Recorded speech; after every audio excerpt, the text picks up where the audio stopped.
ঈদের শপিং করলাম। অল্প আয়ে সংসারে যেভাবে আমরা সুখের সংসার করছি।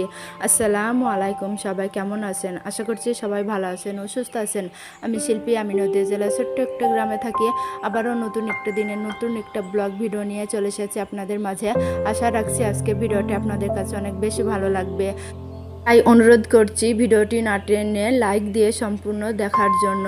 তো প্রত্যেক দিনের মতো আবারও আজকে চলে এসেছে। তো সকালবেলা উঠেই থালা বাসনগুলো মাজতে, আসলে প্রত্যেক দিনই তো আমাদের সংসারে একই কাজ, তাই না? তো সেগুলোই ভিডিওর ভিতরে শেয়ার করি আসলে।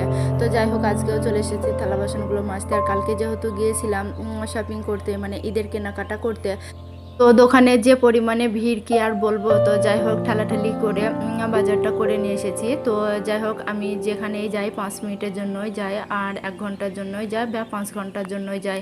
আমার কিন্তু বাড়ি এসে আর কিছু ভালো লাগে না, মনে হয় একটু রিল্যাক্সে বা শান্তি করে একটু বিশ্রাম নিতে পারি। তো যাই হোক, বিশ্রামটা আর আমাদের নেওয়া হয় কই, তাই না? তো যতই কাজ সম্পূর্ণ করি যাই না কেন, কিছু না কিছু বাকি থেকেই যায়। তো সেই কাজগুলোই টুকটাক সারতে যে আমার আর বিশ্রামটা নেওয়া হয়নি। তো তার উপরে আবার ইফতার, তারপরে রান্না বান্না সব তো আছেই, তাই না? তো যাই হোক, সেই জন্য আর ইফতারটা করে নামাজটা পড়ে একটু শুয়েছিলাম। তো যাই হোক, ওই জন্য আর থালা বাসনগুলো মাজা হয়নি। তো যাই হোক, সব মিলিয়ে অনেকগুলোই থালা বাসন হয়ে গিয়েছিল। তো সকালবেলা আগেই আমি থালা বাসনগুলো মেজে নিয়েছি।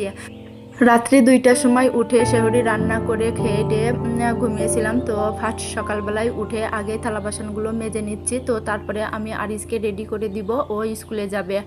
আর এখনকার এই গরমের সময় আমাকে তো খুব তাড়াতাড়ি উঠেই আগে বাইরের কাজগুলো করে নিতে হবে, না হলে তো প্রচুর রোদ চলে আসবে। তো যাই হোক, সেই জন্য আগেই আমি থালা বাসনগুলো মেজে ধুয়ে নিয়েছি, সাথে বাসি ঘরটার উঠোনটা ঝাড় দিয়ে নিয়েছি। তো তারপরে আমি আরিসকে রেডি করে ওকে স্কুলে নিয়ে চলে যাব।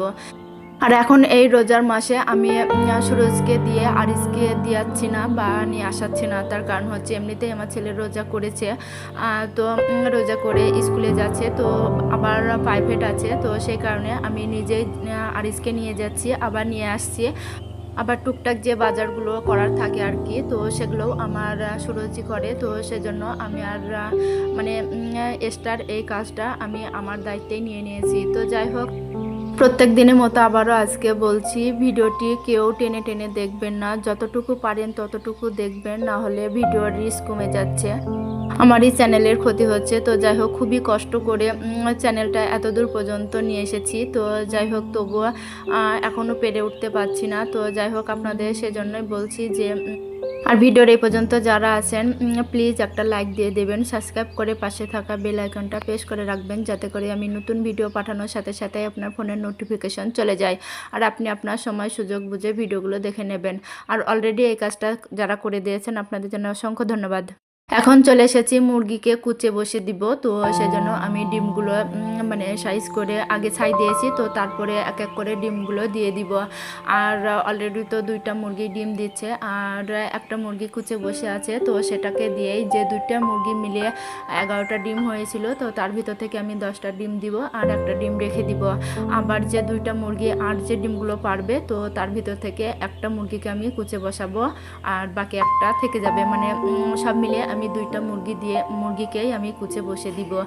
তো এখন চলুন দেখি যুদ্ধ করে যে জিনিসগুলো কেনাকাটা করেছি, তো সেগুলোই আমি এখন দেখে দিচ্ছি। প্রথমে ছোট্ট কিউট একটা ব্যাগে রয়েছে ঘড়ি। আসলে এই ব্যাগটাতে আমার বড় ছেলে ঘড়ি ছিল, তো ওর ঘড়িটাই এই ব্যাগটা দেয়নি। তো যাই হোক, সুরজের ঘড়িটা যেহেতু একটু দাম বেশি নিয়েছিল, তো সেজন্যই এই ব্যাগটা দিয়েছে।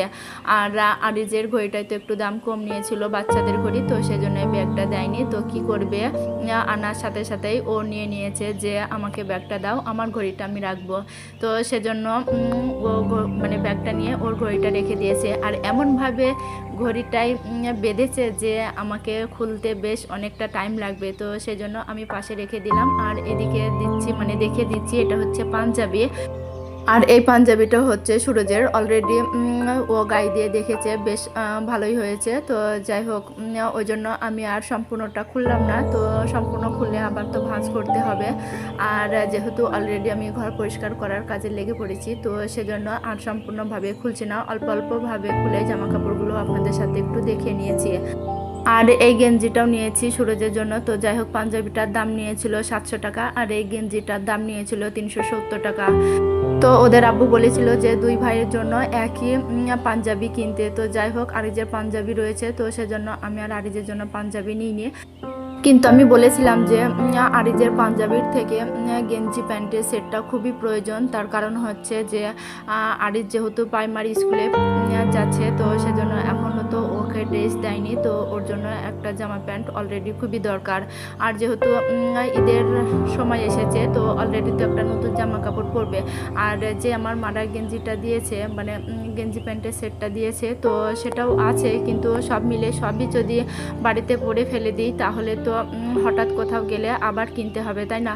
আর আমরা যেহেতু নিম্ন মধ্যবিত্ত ঘরের মানুষ, সেহেতু আমাদের হিসেব করে সংসারটা চালাতে হবে। তো আমি আমার হাজব্যান্ডকে বলেছিলাম যে তুমি তো বলে দিয়েই খালাস, তাই না? তো সংসারটা তো আমাকেই করতে হবে। আর যে পরিমাণ টাকা দিয়েছো সেই পরিমাণেই তো আমাকে সুন্দর করে ঈদের বাজারটাও করতে হবে, সাথে কেনাকাটা, তার উপরে রোজার মধ্যে তো প্রচুর খরচা, তাই না? তো যাই হোক, আমরা যারা মুসলমান আছি তারা হয়তো জানেন যে রোজার সময় খরচটা কিভাবে হয় বা কেমন করে হয়। তো যাই হোক, এই তো আমি 2 সেট জামা, মানে গেঞ্জি সেটই নিয়েছিলাম আরিজের জন্য।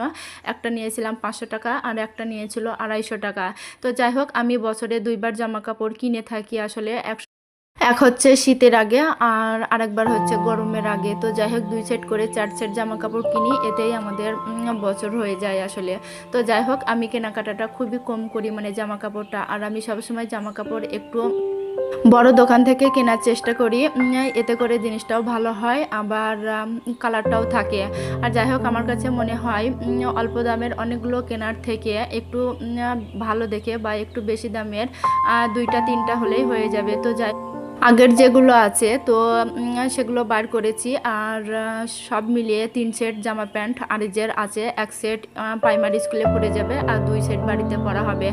আর সুরজের তো অলরেডি 3 সেট রয়েছে, 1 সেট ও প্রাইভেটে যায় আর 2 সেট বাড়িতে পড়ে। তো যাই হোক, এইভাবেই। আর এই লাইট জ্বলা ঘড়িটার দাম নিয়েছে 100 টাকা আর সুরজের ঘড়িটার দাম নিয়েছে 300 টাকা। তো যাই হোক, সব মিলিয়ে এখানটায় 2100 টাকার বাজার রয়েছে। তো এইভাবেই অল্প আয়ের সংসারে যেভাবে আমরা অল্পতেই সুখে সংসার করছি, আলহামদুলিল্লাহ, এতেই অনেক। তো যাই হোক, হাজব্যান্ড একটু রাগ করেছিল। তো যাই হোক, আমি যখন ওনাকে বুঝিয়েছি বেশ বুঝে গেছে আর বলেছে যে আমি যখন কোরবানি ঈদে বাড়ি আসব তখন আমরা 3 জনে 1 সেট করব। তো যাই হোক, উনিও সাদা পাঞ্জাবি বানিয়েছিল, তো সেই জন্যই 3 জনায়, মানে 2 ছেলে আর ওনার সেট করে উনি পাঞ্জাবি নিতে বলেছিল। আর তাছাড়া উনি তো বাড়িতে নামাজ পড়বেন না, তাই না? তো সেজন্য আরও নেওয়া হয়নি। আর এই তো এটাই হচ্ছে আমাদের ঈদের বাজার। আর আমার জন্য তো আমার মারা যেটা দিয়েছে, তো সেটা দিয়েই হয়ে যাবে। এখন চলে এসেছি এই তো ইফতারে। এটা হচ্ছে নারকেলের পানি। তো যাই হোক, আর রয়েছে গুড়ের শরবত। তো সব মিলিয়ে আলহামদুলিল্লাহ যা ইফতারে রয়েছে তাই দিয়ে ইফতার করেছি। আসসালামু আলাইকুম, আল্লাহ হাফেজ।